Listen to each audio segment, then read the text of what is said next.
Kang, Halo, bro, brother. bro. Mantap. Ya. Mantap. Akhirnya, thank you banget abang-abang udah datang. Gua dari Scary Things, gue Syahabi. Thank you banget Bang Fajar dari RJ5, Bang Ibnu dari Timur Misteri, Bang Sweta sebagai penulis horor, bener ya? Ya, betul. Kira-kira begitu. It's an honor buat gue karena gue sebagai podcaster horor yang menceritakan cerita kembali cerita-cerita horor tuh ketemu content creator horor tuh menurut gue such a pleasure lah, karena justru berarti cerita-cerita yang bakal gue dapet dari point of view seorang content creator horor tuh makin dalam lah, udah pasti dong dibanding cerita-cerita horor pada umumnya gitu ya. Cuman walaupun gue udah tahu beberapa hal tentang lo bertiga Bang, boleh dijelasin dikit nggak kira-kira biasanya kalau misalkan lo konten horor tuh kayak gimana sih, atau konten apa sih yang bisa lo bawa di perhororan ini? Dari Bang Fajar mungkin? Thank you ya Bang Syahabi ya, biasa gue nonton di posternya kelihatan.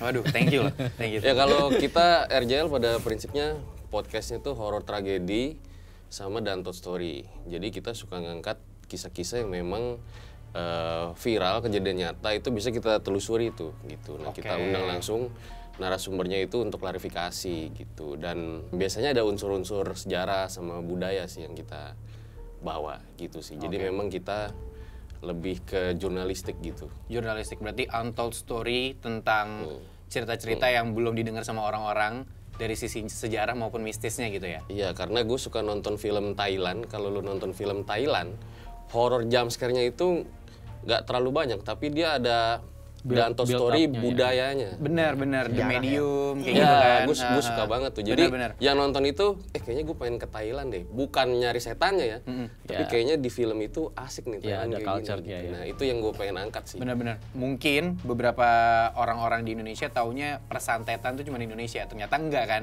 Di Thailand juga kayak gitu tuh. Ada dukunnya gitu kan, dalam tanda kutip gitu ya. Keren. Kalau Bang Ibnu gimana dari Timur Misteri? Dari Timur Misteri sih lebih ke depannya ya, yang sama yang sekarang udah berjalan gitu. Inginnya tuh lebih ngangkat narasumber-narasumber yang udah lawas. Jadi kayak orang-orang yang pernah dulunya jadi dukun. Berarti yang settingnya juga ini ya? Iya, jadi lebih ke urban legendnya lah, urban legend. Yang udah pensiun atau yang masih tetap berpraktek? Ya entah apapun itu yang masih berpraktek lebih bagus. Oke. Kalau Bang Sweta gimana Bang? Kalau saya mengintai mereka. Mengintai Bang Ibnu dan Bang Fajar. Beneran, jadi kalau bener saya udah subscribe ya. Jadi istilahnya semua konten-kontennya saya perhatikan, oh kayak gitu narasinya boleh dicolong, karena saya emang nggak konten kan, saya bikinnya cerita fiksi yang ya meramu sebetulnya, kan nggak pernah ngalamin sendiri bro. Benar. Jadi ya dari tamunya Bang Fajar, tamunya Mas Ibnu, saya ramu, oh begitu, oke, comot ya, kurang lebih gitu. Gue setuju sih sama Bang Sweta, karena gue juga sebagai yang menceritakan kembali cerita-cerita horor tuh yang namanya riset tuh harus penting banget kan. Nah itu. Apalagi kalau Bang Sweta dari riset abis itu diolah lagi menjadi sebuah cerita fiksi gitu kan. Kalau gue memang dominannya emang cerita dari orang, kita ceritain lagi. Nah kalau misalkan Bang Sweta berarti lebih banyak challenge lagi tuh, ya kan? Dari risetnya yang mendalam, kira-kira apa nih yang bisa dimasak lagi buat jadi cerita fiksi gitu kan? Iya, sebetulnya ini kan kayak ilmu jurnalistik, kan Bang Fajar bukannya jurnalistik ya? Saya politik sih kebetulan. Oh politik tuh, politik. ya berhubungan lah, beririsan doang. Makanya pencarian data yang kayak gitu, nggak tahu ya, kayak gitu kayaknya ada keasikan sendiri. Jadi kayak neliti sesuatu, nanti kita mungkin pintunya kecil kalau untuk meriset. Kayak saya cuma butuh tahu mengenai lokasi gitu. Oke. Begitu kita meneliti lokasi, dapat istilahnya keyword lagi tentang tokoh yang terlibat. Ya. Habis itu tentang sejarahnya, mundur lagi. Jadi berangkatnya mungkin dari satu hal, tapi nanti tergiring ke banyak sekali aspek yang ya jadi memperkaya aja gitu. Jadi maksudnya kalau misalkan bikin cerita yang walaupun fiksi tapi nggak sekedar ngasar doang gitu kan? Iya, malah nggak seru menurutku. Malah nggak seru, benar setuju. Kayak justru lebih kalau kita fiksi, kalau meskipun fiksi tapi kalau settingnya lokasi tempat beneran, terus orangnya mungkin pernah ada di catatan sejarah, kan kita jadi ngerasa relate. Nah itu kalau Bang Sweta cara risetnya seperti itu, kurang lebih lah ya in general. Kalau misalkan Bang Fajar kira-kira bentuk riset yang lu lakuin buat bikin konten horor lu tuh gimana sih Bang? Iya, kalau dari gue sih kan gue suka baca gitu ya. Jadi misalnya sebelum tidur baca-baca, nah terus misalnya ada kejadian kayak kemarin tuh yang tragedi bus wisata jatuh ke jurang gitu kan. Oke. Nah, ini kayaknya bisa banget nih diundang narasumbernya. Misalnya ya udah kita cari narasumbernya, akhirnya narasumbernya datang bercerita. Dan di situ status supirnya itu ternyata masih tersangka gitu. Oke. Nah, jadi dia bercerita, dia bingung karena ini juga gue baru tahu pas gue wawancara gitu ya. Pas dateng gitu ya. Pas Sebelumnya dateng, lo nggak tahu ya. Gue udah tahu dia tersangka, tapi gue nggak tahu cerita lengkapnya gitu. Nah, intinya oke. memang risetnya ya cari orangnya aja sampai ketemu gitu. Kan punya channelnya Bang Fajar kan mistik lah istilahnya. Apakah selalu dikaitkan ke sana atau enggak sih? Iya. Ha. Justru kita itu selalu bilang untuk walaupun konten yang kita angkat misteri, tapi tetap kedepankan logika gitu. Makanya penonton RJL itu sudah biasa kayak gitu. Dan gue sendiri suka bilang sih, kalau lu nonton film barat, lu misalnya lu ngeliat hantu, dia itu datangnya ke psikolog, bukan ke paranormal atau semacamnya gitu. Nah, ketika dia tidak mendapatkan jawaban di psikolog atau konsultasi medis, baru biasa itu dia datang ke pastor gitu. Iya benar. Jalan terakhir. Betul. Nah, makanya gue selalu bilang sih, jangan walau kita bahasnya horor, misalnya ada pemuda nih 3 hari dia nggak makan gitu ya. Iya. Nah, terus dia pergi ke hutan gitu. Nah, ketika di hutan pulangnya ke rumah dia badannya panas gitu. Nah, dia langsung nyimpulin, jangan-jangan gue ketempelan nih gitu. Padahal belum makan. Lu masuk angin bro, Lu bukan masuk ketempelan. Lu kelaparan doang Ketempelan mungkin, sebenarnya. ketempelan angin. Bener-bener. Nah, bisa juga. Nah, Gue sepakat banget sih karena kan kalau misalkan sesuatu yang di luar logika emang harus kita usaha dulu dong logikanya gimana. Tapi memang banyak banget nih gue juga kalau dapet cerita-cerita horor dari ataupun misis dari orang-orang yang gue risetin pun kebanyakan kayak gitu. Kalau misalkan sakit apa ke dokter dulu, tapi kadang dari dokter nih udah diagnosa apa, bukan kita nyalain dokter ya, tapi memang percaya nggak percaya yang terjadi seperti itu. Betul. Banyak hal-hal penyakit ataupun hal-hal yang kita alamin tuh ya ternyata secara penyebab medis lain ataupun secara logika tuh emang nggak bisa ditangkap. Jadi kita mencoba mencari solusi lain dari sisi yang di luar logika gitu lah ya. Tapi kalau misalkan lu dapet riset kayak gitu biasanya berapa lama tuh Bang? oh biasanya sih itu tergantung rezeki aja sih kayaknya.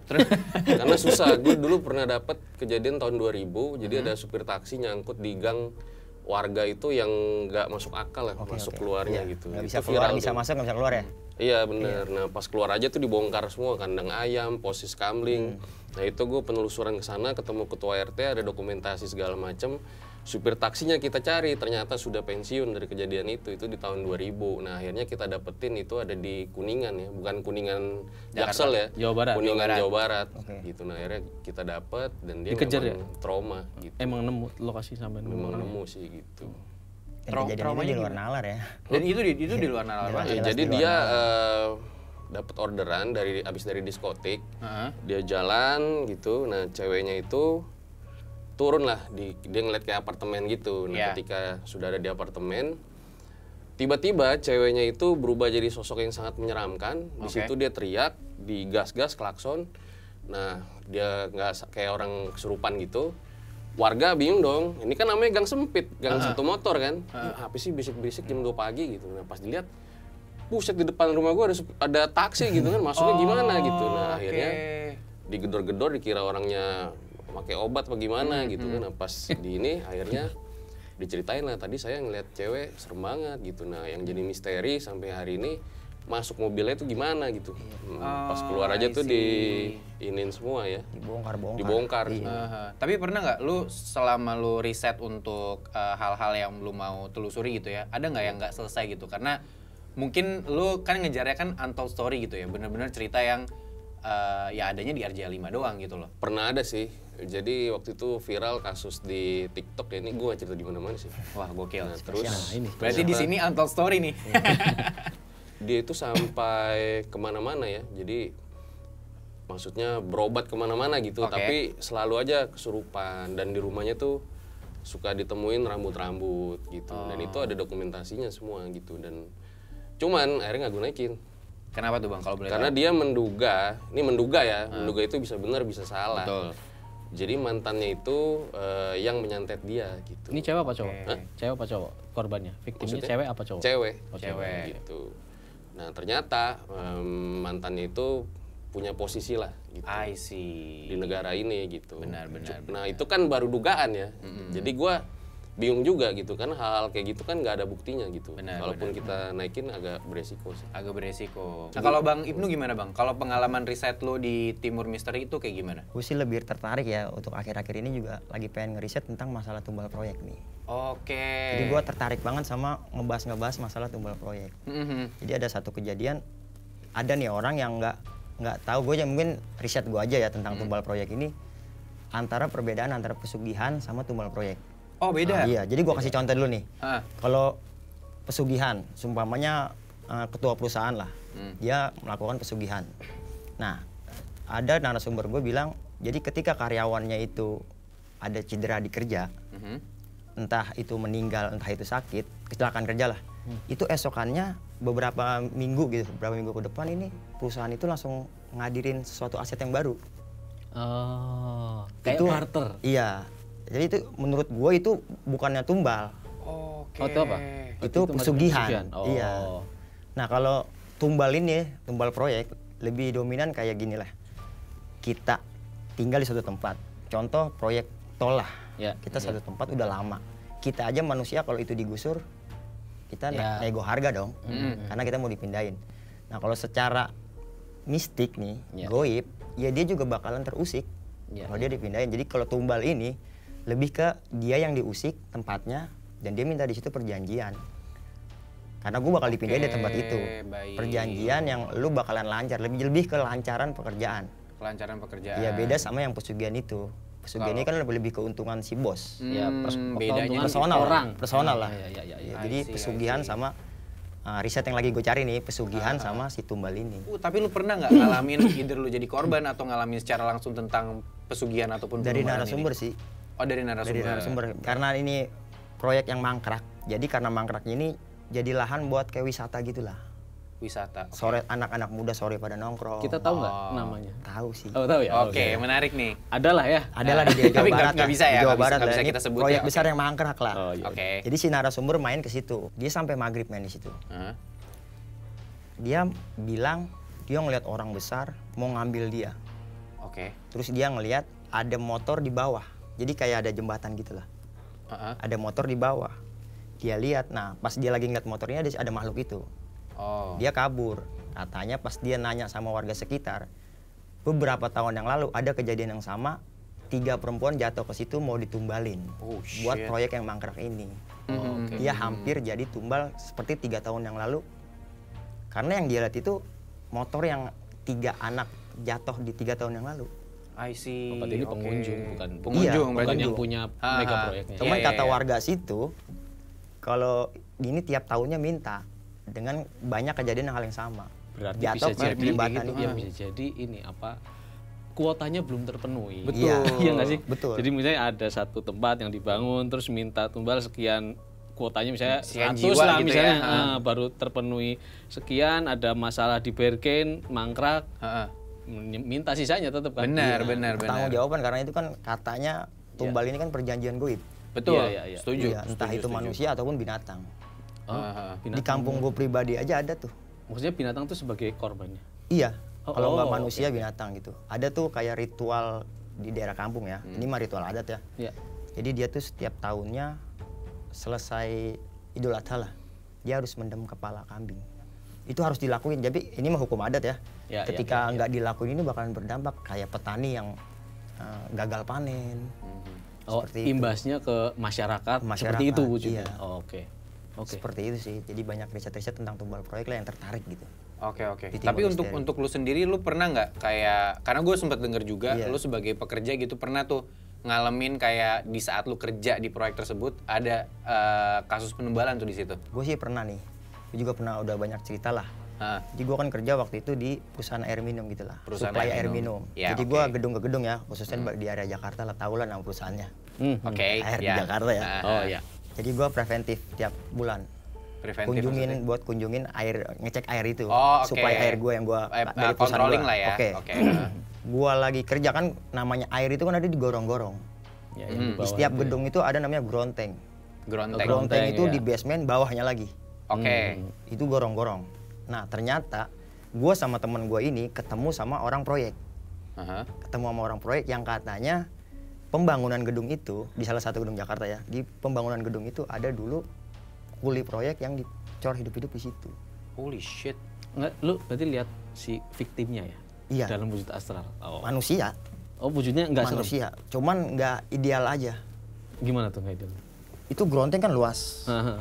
Itu dalamnya bisa 10 kali lipat kolam renang pada umumnya lah. Buset.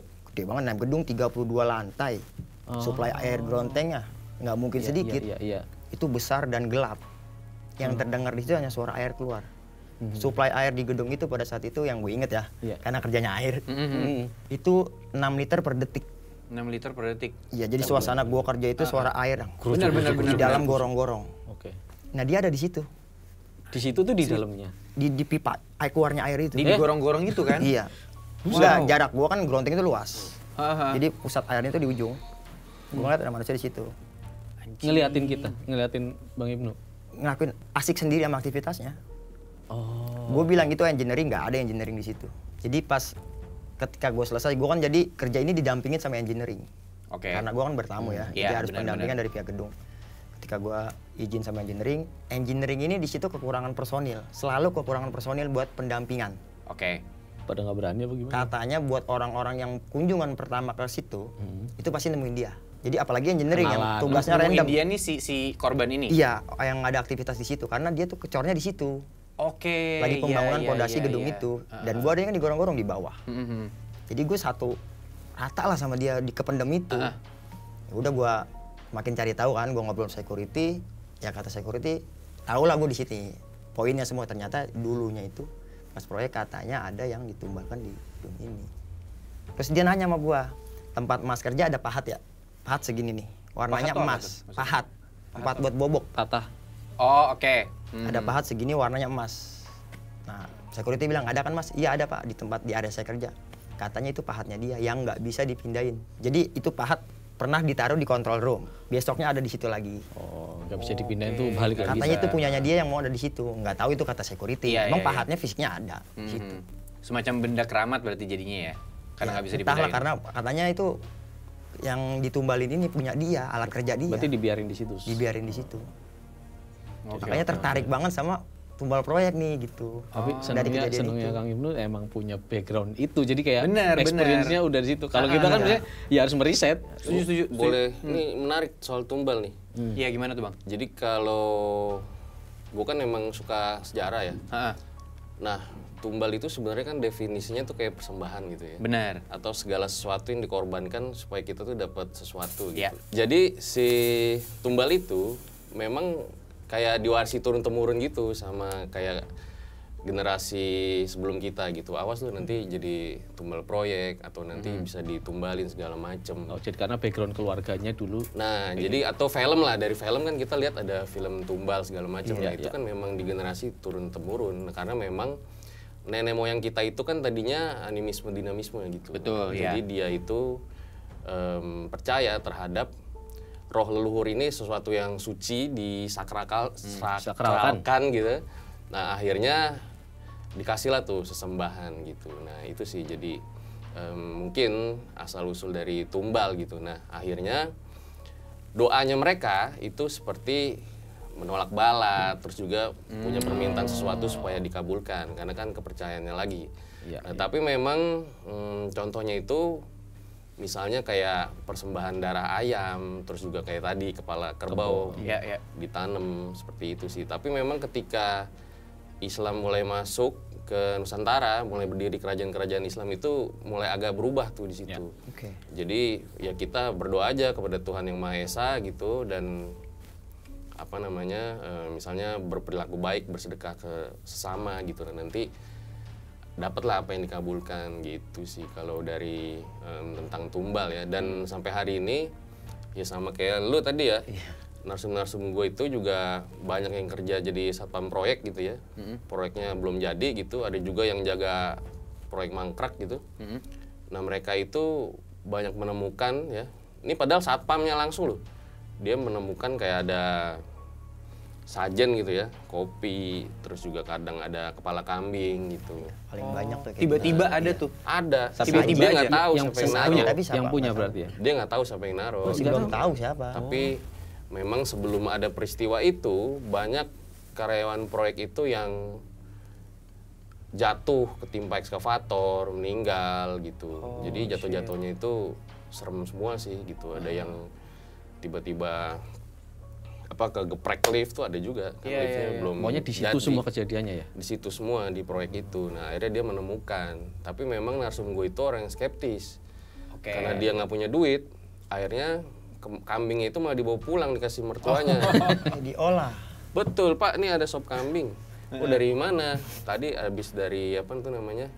Hajatan. Hajatan ya. Hajatan. Tuh pulang ya dimakan sama keluarga itu. Apa enggak? Nggak apa-apa sih. Nggak Karena Nggak ada mungkin nggak dampak percaya ya. Iya. Barriernya itu kali ya.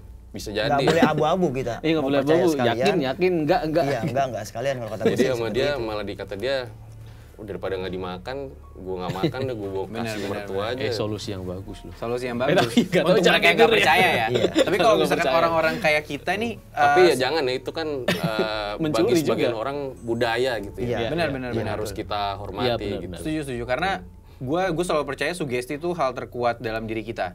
Ah, Jadi sih. kalau misalkan kita kan termasuk orang yang percaya nggak percaya ya, Iya. bukan orang yang skeptis banget dengan hal itu. Iya. Ya contohnya aja kenapa kita jadi kreator horor sekarang kan, pasti Iya. karena kita either memang kita mencari kebenaran yang gimana, atau kita percaya nggak percaya, atau bahkan percaya gitu kan. Jadi Iya. kalau misalkan emang kita merasa kayaknya ada sesuatu nih, kita mending jangan untuk Sembrono. melanjutkan, bener, nggak melanjutkan hal itu kan, karena kalau dari Scary Things juga sebenarnya banyak banget hal-hal tentang penumbalan, pesugihan dan segala macem yang kita juga masukin ke episode-episode kita, dan emang percaya nggak percaya lagi sih, ceritanya juga banyak banget yang what the fuck banget. Kita juga nggak bisa pakai logika banget buat Iya. ngelihat hal itu nih. Ya kalau misalkan pendengar gue banyak yang bilang, ini ceritanya bohong ya, gue juga nggak bisa ngebuktiin gimana, karena gue juga secara bukti nggak tahu nih Iya. ada apa enggak buktinya gitu loh. Tapi ya itu yang gue dapat dari orang-orang yang gue risetin, emang seperti itu adanya ceritanya gitu loh. Emang ada penumbalan yang dia naruh sesajen lah. Kalau di Jawa Tengah tuh gue sering dengar kalau misalkan sesajennya tuh kayak tadi darah ayam, atau ayam ingkung yang satu ekor yang masih ada kepalanya tuh juga banyak banget Ayam tuh. cemani. Ayam cemani ini yang hitam ya? Yang hitam semua. Iya, kan? itu juga jadi salah satu sesajen yang sering banget dipakai tuh. Pokoknya ayam cemani, ya pokoknya ayam hitam semua atau kambing hitam semua. Katanya daya karbonasi yang tinggi pada pigmen itu mempengaruhi keberlangsungan ke sana. Jadi nyambung-nyambungnya gitu. Secara saintifik Iya, gitu ya. makanya gue pernah ada di audio series gue yang gue bikin yang Journal of Terror itu ada satu karakter yang dihilangkan pigmen karbonasinya, jadi dia albino. Jadi saking sucinya lah, jadi dia kebal terhadap serangan gitu. Karena gue belajar, kenapa sih harus ayam cemani sama kambing hitam gitu, ngobrol sama ya sesepuh lah ya. Ya karena itu kalau setelah diracik lagi secara saintifik ternyata itu ada unsur karbonasi tinggi pada pigmen yang nanti mempengaruhi pada itu loh, istilahnya kayak portalnya ke sana. Jadi makanya itu lebih layak dipersembahkan gagak. Gagak benar. Kan kalau mau genderuwo pasti ini udah umum semua sana ke mana-mana narsum pasti bilang genderuwo pasti mintanya sate gagak. Wah, gue merinding banget. Ya kan? Gue sempet ada cerita kayak gitu. Jadi kayak gitu. misalkan lu mau kaya, ada tuh satu caranya lu jualan sate gagak di tengah hutan malam-malam. Ya. Wah, itu serem banget sih. Bawa karung sendiri nanti. serem banget. Ini duitnya penuhin karung ini ya kan? Bener. Terus nanti muncul tuh si makhluk ini. yang beli tuh dari yang kamar beli. itu. Fuck. Kan? Fuck. Begitu. Gue nginget ceritanya lagi merinding banget sih itu. Itu parah banget. Cuman ya lu butuh keberanian buat ngelakuin itu kan. Itu kepepet bro. Kepepet, setuju bang. Faktor. Kepepet. Nah tapi tadi dari Bang Fajar sama Bang Ibnu, kalau Bang Sweta ada nggak cerita tentang penumbalan? Saya tuh paling tertarik, kayaknya nyambung juga sama Ibnu sih, soalnya sama Fajar juga karena saya mempelajari ya, maksudnya dari konten-kontennya RJL itu seneng banget ngebahas sejarah dan site atau building apapun yang mangkrak. Kalau kita teliti lagi sebetulnya begini, bangunan-bangunan yang mangkrak yang notabene punya histori tadi ya tentang penumbalan atau apapun lah, itu sebetulnya gini loh, lu mau pakai penumbalan udah pasti mangkrak. Ngerti nggak maksudnya? Kenapa tuh bang? Ya karena kamu nggak akan memenuhi ekspektasi mereka udah. I see, oke. Walaupun sudah sesuai perjanjian awal pasti misalkan. dibikin gagal. Itu yang saya pelajari kayak gitu. Jadi setelah mengambil benang merah ya, maksudnya dari kontennya Ibnu, dari kontennya Bang Fajar, ini kayaknya proyek-proyek yang ada di masa lalu. Kita ngomongin pra-reformasi lah ya, sebelum itu kan banyak side building. Kebetulan bapak mertua saya juga pernah bukan mengakuisisi tapi kayak menggarap salah satu bangunan mangkrak milik pemerintah juga itu. Tapi konsorsiumnya nggak jelas punya siapa. Saya ngobrol-ngobrol sama penduduk setempat, kayak sama deh kurang lebihnya, sampai kemudian di netralisir lah. Kalau sekarang mungkin kalau urusan pemberkasan diputihkan gitu, pemberkasan astralnya maksudnya ya, diputihkan dengan diru'ya istilah diru'ya apa ya. Jadi kayak dibersihin ininya supaya udah nggak usah ada lagi ikatan dengan kalian. Dibersihin lah gitu. Diputus Jadi lah ya, diputus. Diputus kayak gitu. Ada kok caranya gitu. Tapi kan mungkin buat beberapa orang itu tidak lazim mungkin, atau yang nggak nemu, atau kalau mau melakukan pembersihan kayak gitu kan juga butuh energi yang lebih tinggi daripada harganya mahal lah ya. Kurang lebih gitu. Atau ya harus benar-benar clean tadi, harus benar-benar bersih, nggak percaya sama sekali terus dibikin. Makanya tadi yang kambing kan jadi malah nggak kenapa-kenapa. Iya, aman-aman aja. Gitu. Tapi ya itu namanya untuk memberhentikan tumbal, ya udah putus aja sendiri. Misalnya dengan tobat, ruqyah, benar. gitu. Makanya ada yang bilang ya, bisa nggak sih kita meninggal karena tumbal gitu? Ya bisa aja. Tapi ya again, kalau dari pandangan saya memang apapun yang saya pelajari itu selalu tertarik dengan yang ada di masa lalu. Maksudnya kalau saya pakai yang sekarang mungkin sudah terlalu banyak informasi untuk diakses. Dengan saya mengangkat cerita yang settingnya di masa lalu itu, gap informasi yang nggak ada itu, wah itu fiksi itu, udah ladang fiksi. Wah ini bisa tak campurin ini. Yang akhirnya berhasil, orang jadi wah ada tempat ini. Oh ternyata begitu kejadiannya. Bukan bro, itu udah ngarang sisanya gitu. Tapi tadi Bang Sweta bilang emang tertarik banget tentang penumbalan gitu ya. Bahkan sampai riset ke podcastnya Bang Ibnu juga gitu kan. Iyalah. Kalau misalkan Journal of Terror, JOT, itu ngambil dari situ juga nggak Bang? Dari sisi penumbalan itu nggak? Jadi begini, yang di season ketiga ya kita spesifik karena season 1 sudah selesai, season 2 juga sudah, ini dalam proses penulisan tapi juga dalam proses mau ditayangkan itu. Waktu nulis itu satu keywordnya memang penumbalan, saya suka, itu keyword pertama. Yang kedua, bangunan reformasi, era reformasi itu plot hole-nya sampai apa ya istilahnya, lini masanya itu banyak gap informasi yang kosong. Kebetulan emang ceritanya pakai keyword itu dan saya sambungin ke KKN karena si karakter utama Journal of Terror, Prana itu sedang masa KKN. Ya saya sambungin aja semua itu. KKN, keywordnya penumbalan, terus saya ambil settingnya ganti culture sekarang. Kalau yang season 1 itu Jawa, tentang pendakian, settingnya di Jawa, culture-nya Jawa. Yang kedua itu tentang pemujaan setan, settingnya di Indonesia Timur jauh. Yang sekarang saya ambil Kampung Sunda. Jadi biar ragam. Ini bukan semata ngambil setting yang biar beragam, tapi juga karena ini audio series ya platformnya. Musiknya juga kita explore. Gamelan Sunda, karinding, terus trompetnya yang buat pementasan. Wah, semuanya kita explore dan kita belajar sama-sama tuh. Jadi dari situ itu penumbalan itu menjadi point out lah yang saya angkat betul-betul, karena dari sini kita ya tadi sebetulnya untuk ngasih tahu sebetulnya reason utama penumbalan itu apa, mungkin dari hasil risetnya Bang Ibnu, ada perbedaan penumbalan dan pesugihan. Gitu. Gue tertarik banget sama JOT season ketiga ini karena pasti banyak hal, selain apa yang udah lo bilang, pasti banyak hal lagi yang berbeda kan. Cuman kalau gue ngomongin tentang Sunda, kalau dari Bang Ibnu sama Bang Fajar ada nggak cerita-cerita dari yang lo risetin tentang Sunda atau Jawa Barat ini, ada nggak? Di Jawa Barat sih ada. Tapi ya gimana ya, mungkin Bang Fajar juga mikir 2 kali kalau dapat narsum yang kayak gue nih Bang. Sebenarnya sampai sekarang gue belum siap apa enggakin dia nih. Iya, dia ada narasumber untuk jadi narasumber. Oh, jadi narasumber. Ini dari Jawa Barat ya. Oke, Ini dia WA ke gua, pertama DM ya kan. Kita pindah ke WA. Dia bilang, "Bang, saya satu keluarga." Enggak, maksudnya saya punya cerita lah. Dia saya punya cerita cuman unik dan masih dia bilang dia punya cerita. Oke. Unik dan masih terjadi sampai saat ini. Kata dia 40 hari sukma saya diambil. Sukmanya berarti jiwanya? Satu keluarga. Satu keluarga? Iya. Anjing. Berarti sampai saat itu. Pada saat dia diambil, kondisinya kayak gimana? Dia kondisi kata tetangga-tetangganya kayak orang aneh, kayak orang ODGJ gitulah. Oh shit. Sebabnya satu keluarga ini nolak lamaran. Oh, dendam. Kemungkinan dendam ya. Dendam dari orang yang lamarannya ditolak sama orang tuanya. Nah, si anak ini yang pengen cerita. Oh shit. Nah, kan ya gue bilang kan ya, gue bilang terus ya izin dulu sama orang tua dong. Bener. Karena kan ini satu keluarga. Dia bilang ayah sama bundanya ikut Dulu. ke studio. Cuman satu konsekuensinya kata dia. Apa tuh? Saya takut di studionya berantakan. Oh. Pakai ngancem. Soalnya proses ini masih berlanjut. Oh, Masih- selesai. Tapi dengan dendamnya dia pengen speak up di YouTube. Oh, ini salah satu karena dia- rekonsiliasinya justru. Iya. Jadi karena dia kena gitu ya, maksudnya gue mau balas dendam ke orang yang Iya. apa namanya, ngusilin lah. ya ngusilin gue gitu. Iya. Sekarang fasenya nih dia lagi izin ke kakaknya tuh pesantren. Oke. Kiai dari kakaknya ini yang ngobatin sejauh ini. Yang udah ngobatin, tinggal minta izin kalau di sana ACC dia bakalan naik katanya gitu. Oh, Konsekuensinya itu studio bakal berantakan. Tapi ngomong-ngomong Sukma ini ya, Iya. itu coba narasumber suruh nonton video gue tuh. Yang mana tuh? Ada nih orang Jawa Barat juga, pernah gue angkat, 17 tahun jiwanya tuh ketuker. 17 tahun. Switch sama siapa? Dia tuh ngerasa dia tuh lagi kerja gitu si orangnya. Jadi awalnya dia punya apa namanya pengen belajar ilmu silat gitu. Oke. Tapi dia pakai ilmu hitam gitu.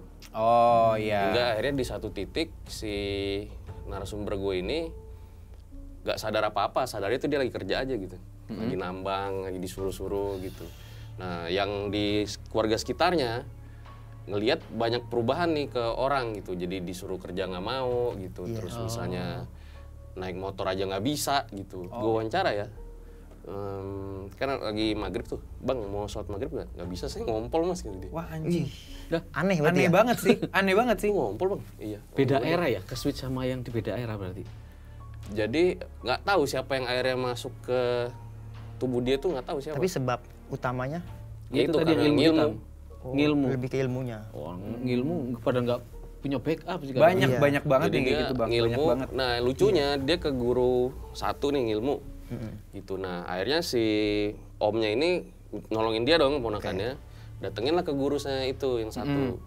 Oh ini yang ngajarin bukan saya, anak buah saya kata dia nih. Coba ke yang ini guru kedua kata dia. Loh ini kok kayak keras sakti ceritanya nih, ada banyak gurunya kan. Nah akhirnya dia ke guru kedua. Nah di guru kedua itu di situ memang dia yang ngajarin gitu. Oke. Terlarang lagi, jurus terlarang. Nggak tahu ya, mungkin bagi sebagian orang itu ilmu yang harusnya nggak dipelajarin gitu. Nah tapi Di dia Jawa Barat itu. di Jawa Barat dipelajarin. Nah untungnya sih akhirnya dia selamat ya, balik lagi gitu ya. Dia sadar dan di situ sih dia nangis ya. Tapi ya kondisinya sekarang lemah itu orang. Ya iyalah, udah ke switch berapa Benar. tahun. Dan di situ dia emang dia tuh baru sadar kalau oh ini diri gue yang sebenarnya gitu. Baru kayak gitu apa Iya gimana? terakhir itu dia sadar ya masih gue Loading. lupa ya sekolah ya, masih sekolah. Nah, setelah itu udah disuruh kerja aja gitu. Oke, dia nggak sadar selama 17 tahun Oh, hidup itu time dia skip. ngapain. Time skip gitu jadinya ya. Iya. Oh, Iya, shit. ilmu sih banyak emang yang kayak gitu. Ilmu yang kita nggak tahu nih ijazahnya dari mana. Waduh, iya benar-benar. Sanat. Sanat, ya. Eh, Kalau sanat tuh, lebih itunya sanat keperguruan, keilmuan. keilmuan. Sanat kan ada Keilmuan. dua nih, sanat keturunan sama keilmuan. Nah ini dia mungkin karena dia berguru ilmu, jadi sanat keilmuannya nggak sampai. Ada juga kalau gue dapet ceritanya kayak misalkan dia jalan-jalan gitu terus digangguin. Cuman digangguinnya bukan karena gimana-gimana, tapi karena dia punya penunggu yang dikasih sama orang tuanya. Tapi karena dia juga nggak siap, jadi tabrakan di dia Iya, sendiri. bisa Banyak kayak banget gitu. tuh Makanya kayak gitu, suruh Bang. kalau ilmu itu suruh nyari guru biar gurunya tahu porsi Bener, porsi orang ini. mestinya gitu buat ya. pertanggungjawaban. Jadi ketika lu porsinya baru sampai sini. Ketika dia minta ilmu sama guru yang ada sanatnya, Iya. ini bakal dikasih porsinya dia sama gurunya. Jadi dia nggak gila sama ilmu yang dia Benar. kerjain. Tapi bener sih, maksudnya mendengar cerita lu berdua bang, emang kayaknya gak cuman, kalau gua sih yang pertama kali ada di kepala gua kalau misalkan ngomongin tentang mistis tuh deket banget sama kejawen, yang gitu-gitu kan. Itu mungkin lebih ke arah Jawa Tengah kali ya, sepengetahuan gua, atau Jogja gitu ya, kalau kejawen ini. Cuman ternyata dari cerita lu berdua, Sunda nih juga kayaknya kenceng banget ya. Bagus. Nah Saya itu paling seneng malah itu jadi salah satu alasan lu kenapa ngambil tanah Sunda tuh itu bang? Betul. Apa gimana? Saya nggak tahu ya. Saya orang Jawa, tapi saya mungkin agak kalau di sisi konten nih, ngomongin konten hiburan agak too much, udah kita kayak Banyak udah ya, tahu kayak tadi gue bilang kan, nih apa. kejawen tuh emang udah Iya. rajanya mungkin Iya. ya. Kalau saya emang pengen mengeksplor sih. Oke. Simply karena pengen mengeksplor dan apa namanya selama ini juga narasumber dari konten-kontennya Bang Fajar, Bang Ibnu. Banyak kok yang settingnya dari situ dan turns out ketika saya meriset ya, bukan culture tapi wisdomnya itu masih mengarah pada ancient, lebih tua dari Jawa gitu kalau saya ngelihat, dan itu menarik. Oh, oke. Yang kemudian bisa salah arti, bener tadi kayak konsep sanat ilmu tadi, yang dulu mungkin pemahaman mengenai culture-nya itu sangat-sangat membumi. Kenapa menghormati ada dari mainan tradisional aja kolecer itu ada maknanya diturunkan. Dari hasil riset dari ada juga dari lulusan ITB lah meneliti tentang mainan tradisional yang banyaknya malah dari Sunda itu nyambungnya ke Tuhan rata-rata. Tapi pada praktiknya loh kok bukan gitu, kok yang saya dengar beda. Kalau yang saya dengar dari bukan yang peneliti ya, saya dengar dari yang orang langsung lah, ibaratnya narasumber langsung di satu desa. Kami pernah budayawannya gitu lah ya. Bukan budayawan malah itu ya, mungkin orang yang di orang desa asli itu sana aja ya gitu. yang menjelaskan sesuatu tentang konsep tentang kesundaan ya. Kok beda sama yang memang peneliti gitu, yang memang datanya lebih empiris gitu. Jadi memang ada mispengetahuan, bukan mungkin interpretasinya berbeda, yang ini jadi menurut saya agak sedikit menyesatkan apa gimana, kok jauh dari nilai aslinya ya kayak gitu. Makanya saya selalu mengawali semua riset tuh dari sumber empiris dulu, udah pasti itu. Habis itu baru saya kejar ke tempat lagi ya bisa paralel sih sebetulnya, cuman saya jadi memastikan mana yang lebih bisa dipertanggungjawabkan itu, dan untuk sebuah konten manapun bisa. Manapun bisa, yang mistis pun bisa jadi konten gitu. Tapi kan saya harus ngasih value dong. Bener, sepakat. Saya nggak mungkin cuma jadi amplifier doang, jadi cuma ini saya amplifikasi, nanti orang jadi percaya lagi. Iya, Jadi di Sunda ini kurang lebih seperti itu. Aslinya banget itu bagus sekali.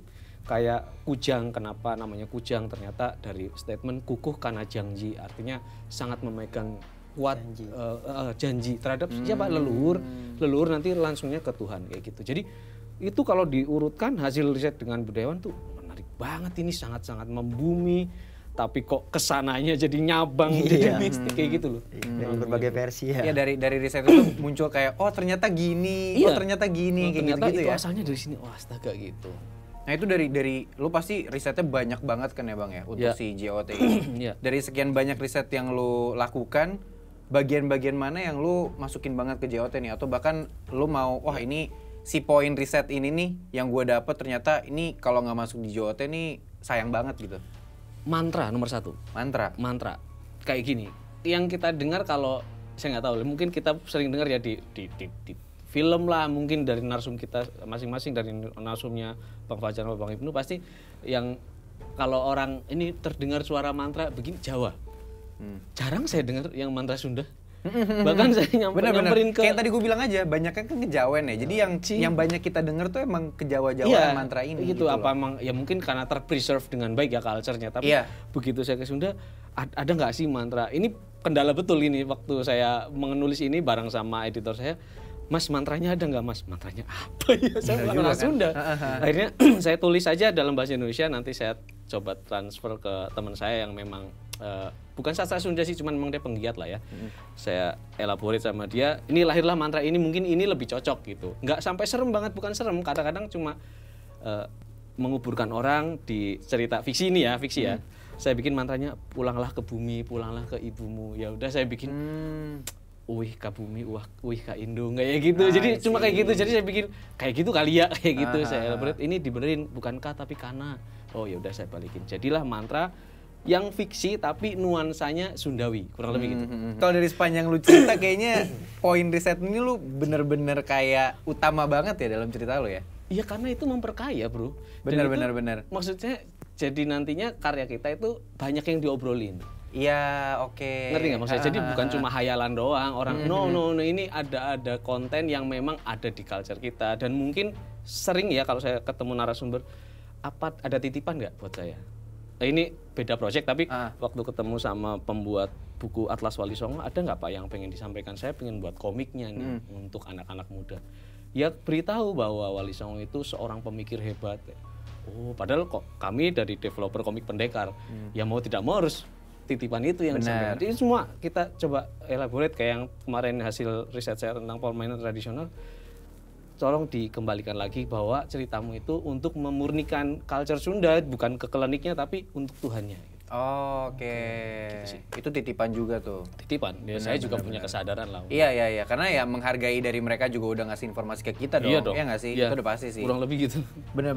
Dari sepanjang lu cerita emang kayaknya kelihatan banget lu riset tuh dalam banget dan entah dipakai atau enggak ya udah Nggak apa-apa. ambil positifnya Ambil aja positifnya, kan. yes. Kalau misalkan lu kan bikinnya fiksi ya Bang ya. Ya. Bang Sweta bikinnya fiksi. Nah, gue tuh kalau misalkan di podcast gua ya mungkin terjadi juga sama lu berdua kali ya Bang ya. Kayak sering banget dibilang nih cerita bener nggak sih? Ini bohong nggak Ya. sih? Kalau buat gue sih kayak ya nggak apa-apa. Maksudnya kita kan membuat sesuatu juga. Kenapa lu terfokus pada bener atau enggaknya gitu loh? Karena Enjoy aja. enjoy aja. Karena masalah mistis ini emang udah percaya nggak percaya gitu loh. Sama aja kayak kalau misalkan lu ngomongin agama, mungkin gue offside ngomong gini ya. Cuman agama itu pun kalau lu nggak pelajarin secara lebih dalam, emang prinsipnya cuma iman doang, percaya gitu kan. Kalau lu nggak percaya sama Tuhan lu ya lu nggak akan bisa jadi orang yang beragama dalam agama lu sendiri gitu kan. Dogmatis istilah. Gue sering banget tuh dapet kayak ini cerita bohong apa enggak sih? Ya kalau gue sih cuman bilang gue dapet cerita kayak gitu, gue ceritain kayak gini, gitu. Nah kalau lu gimana Bang melihat hal-hal yang fiktif, maksudnya fiksi gitu ya? Kalau dari Bang Sweta kan diolah lagi gitu. Iya. Kalau dari lu melihat konten horor yang fiksi itu gimana Bang? Kalau dari gue sih nggak masalah ya kalau konten horor fiksi ya gitu, asalkan memang misalnya dikasih tahu ini fiksi yang misalnya terinspirasi dari kisah nyata gitu, itu oke sih gitu. Tapi misalnya lu sering nonton dah, ada yang unboxing mumi gitu dibilang kisah nyata kan, itu menurut gue sih aneh aja sih gitu ya. Jadi kalau bisa ya kita, itu dia visi misi RJL. Walau kita bahas horor, kita pengen penonton kita tuh pinter juga, ada knowledge-nya gitu. Ya, logik Sepakat lah ya. gue. Logik. Itu sih yang selalu gua tekenin gitu. Kalau Bang Ibnu gimana Bang? Kalau gue fiksi itu sih, gue lebih ke konteksnya hiburan sih, penikmat aja. Sepakat. Jadi kita nonton film Spider-Man lah.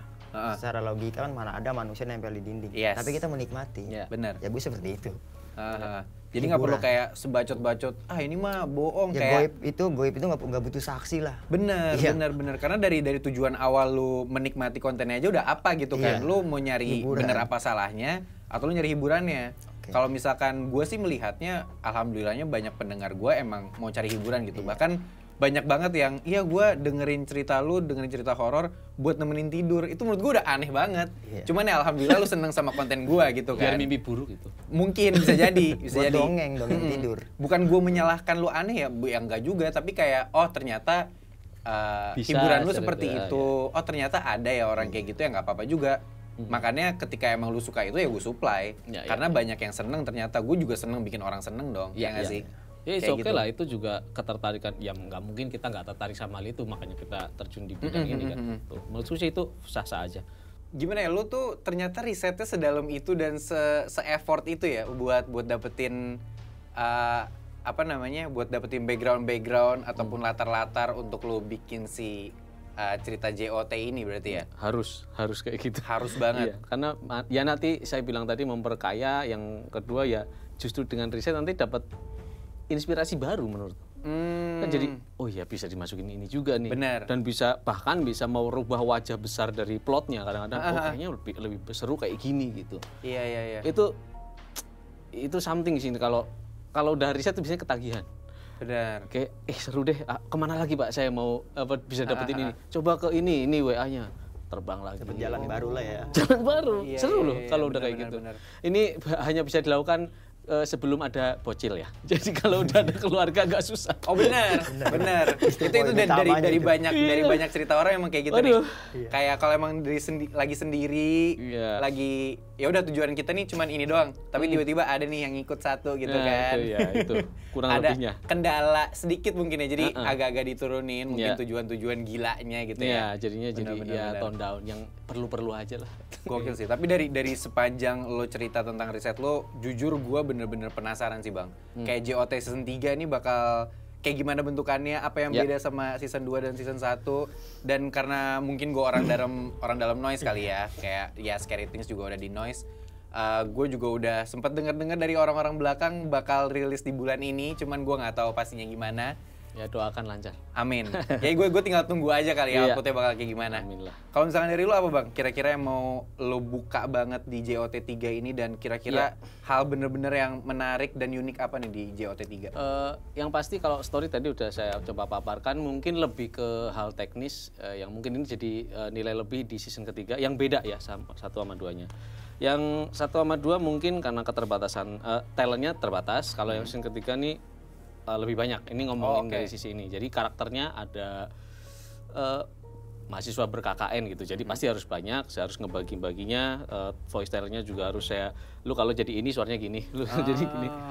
Harus di coaching lah istilahnya ya. Oh, berarti lu dalam produksinya juga tetap ikutan? Oh, harus dong. Kan saya harus, bahkan saya gambar, saya kan ilustrator juga. Jadi saya bikin dulu ilustrasinya. Ini Katon kayak gini mukanya nih. I see. Jadi ini kayak gini, terus saya praktekin juga kalau Nawang kayak gini loh karakternya nih, ceplak kayak gitu jalannya. Kayak gitu saya harus kasih visual supaya dia dia ketika mengisi suara yang kelihatan di muka dia ya si karakter yang saya bikin. Kayak gitu. Jadi nggak hanya deskripsi tertulis tapi juga visualisasinya saya gambar semuanya. Saya punya decknya khusus untuk mereka kayak gitu.